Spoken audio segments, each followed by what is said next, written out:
Good morning everybody and welcome. Welcome to Jim's 5am Club.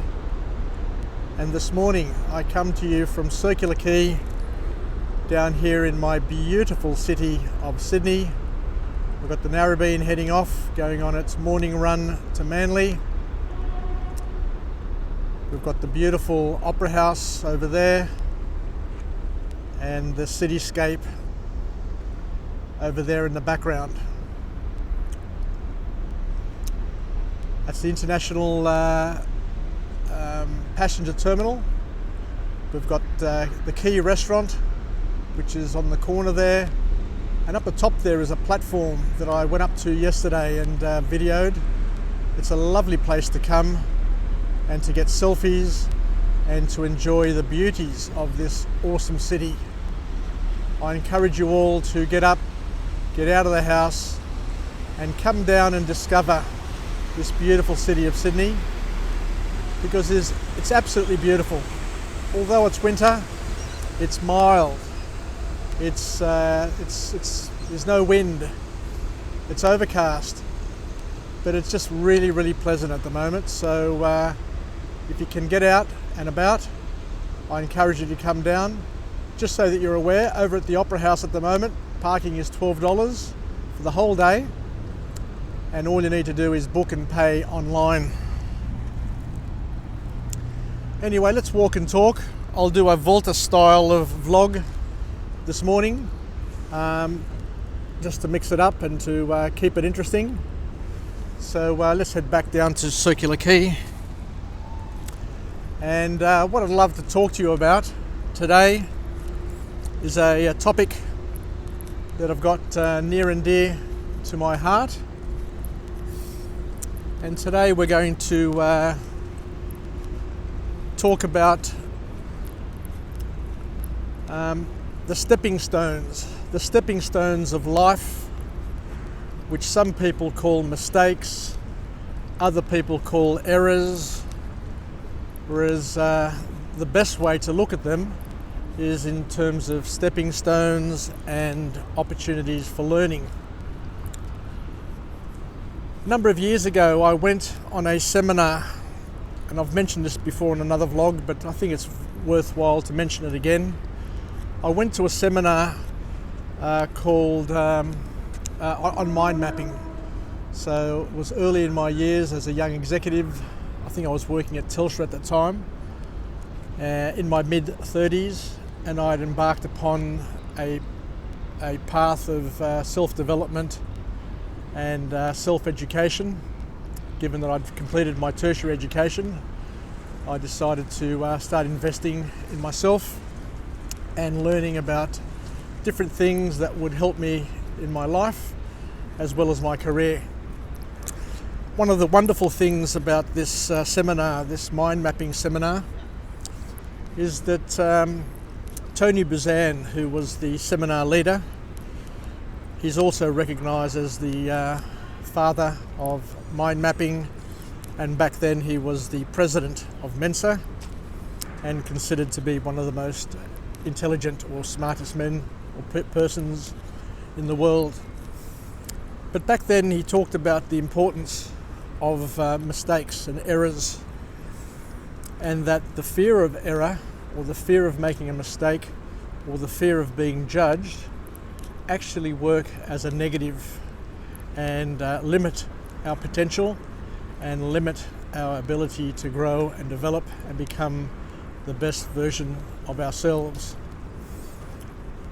So during the seminar, I think it was about 500 people in the auditorium there. One of the group exercises that he got us to do to help us learn a valuable lesson was that he provided everybody with juggling balls, and he said, for the next hour we're going to learn how to juggle. And I said to myself, juggle? I didn't pay $500 to come here to listen to this world leader in mind mapping and person who's an authority on the brain and how to learn. I didn't pay that money to come here to learn how to juggle. You know, I'm not going to join a circus. I'm not going to use it in any way in my life. Anyway, Tony went on to let everybody know that the important thing about juggling is that it gets the left and the right brain working in unison, which is important when you're trying to learn and to grow and develop. So once again, that's lesson number 1. And the other thing, he said that in order to progress in juggling, and here is the catch line, here is the catch point. In order to progress in juggling, you need to get to a point where you need to make a mistake. So a mistake is part of the learning cycle. Now I'm starting to understand why juggling was part of the seminar. So let me go on and let you know. So there comes a point in the juggling where you need to make a mistake and repeat that mistake over and over and over again in order to internalize it. And once you've then internalized that mistake, then and only then are you able then to progress to the next step, which is the last step in terms of completing the juggling cycle. So as Tony said and alluded to before the seminar and during the seminar, we all learned how to juggle. I went home and continued practicing and can now juggle the 3 balls.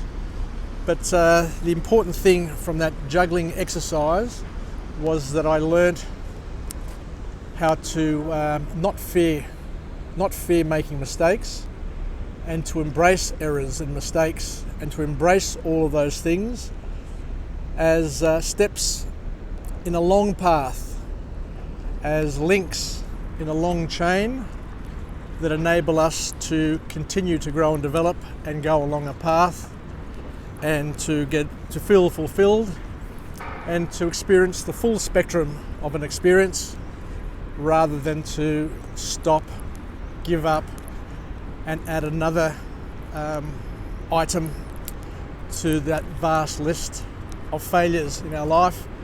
Failures because we gave up too early, failures because we couldn't see that the errors or the mistakes or the accidents were actually there for a purpose to enable us to grow and develop. And that's basically that very, very important lesson. So how can we use this for young people, for young children, young adults? The important thing is don't worry. Don't worry about making mistakes. Don't worry about people judging you, because we're all on different paths along different roads that are leading us to different experiences and different outcomes. And we're all at different stages of our growth and development. And when you're young, you need to make mistakes. You need to make errors. You need to bounce back from them. You need to use them as stepping stones to enable you to then get to the next stage, to the next point, and to the next door. So embrace challenges, embrace errors, embrace mistakes, and realise that they are a natural path and a natural part of your growth and development, and really part of your development plan. Anyway, enough for today. We're finishing up here at the Museum of Contemporary Art, and we're almost at Circular Quay. You can see the buildings down here. There's a lot of development happening here in the city, as you may see. There's tower cranes everywhere. I remember in the late 80s and early 90s, when we had the recession that we had to have, you couldn't see a crane anywhere in the city. Whereas now, everywhere you look, there are cranes everywhere. So let's finish up with a positive affirmation. I'm alive, I am well, and I feel great. To all my friends and family, stay well, stay connected, stay relevant, and most importantly, let's embrace the challenges, the errors, and the mistakes that we have in our lives and realize that they are there for a purpose, and not to give up too early, to continue with patience and perseverance along our path of growth and development so that we can grow and develop and become the best possible version of ourselves, and also to give hope to others, to give hope to our children that mistakes and errors are welcomed and not something to be feared. Okay then, so until tomorrow, 5 a.m, it's Jim from Jim's 5 a.m Club signing off. Thank you once again for spending some time with us today, and I look forward to catching up with you again, and for us both to be on a path of growth and development. And give us some feedback. If you like what you hear, give us a like, because I don't get very much feedback, and any feedback is most welcomed and guides me and gives me hope and energy to continue along this project. Anyway, yasas, sasagapao, and we'll talk again. Cheerio. Bye. Let's have a look one more time at the Opera House. Beautiful. Bye-bye.